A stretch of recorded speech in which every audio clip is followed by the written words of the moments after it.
بسم اللہ الرحمن الرحیم۔ میں شوکت نواز میر، چیئرمین مرکزی انجمن تاجران مظفر آباد، سیکرٹری جنرل آل آزاد کشمیر انجمن تاجران، ممبر جموں کشمیر جوائنٹ عوامی ایکشن کمیٹی، اپنی آزاد کشمیر بھر کی عوام سے مخاطب ہوں۔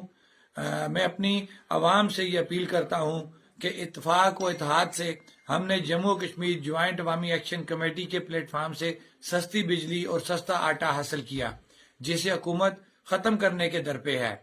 جس کے خلاف 5 دسمبر 2024 کو جموں کشمیر جوائنٹ عوامی ایکشن کمیٹی نے کشمیر بھر میں پہیہ جام اور شٹر ڈاؤن کی کال دے رکھی ہے۔ لہذا اپنے اتحاد کو برقرار رکھتے ہوئے 5 دسمبر مکمل پہیہ جام اور شٹر ڈاؤن کا حصہ بنے۔ جموں کشمیر جوائنٹ عوامی ایکشن کمیٹی 100% آپ کے حقوق کے لیے کوشاں ہے، لہذا کسی بھی حکومتی منفی ہتھ کنڈے کو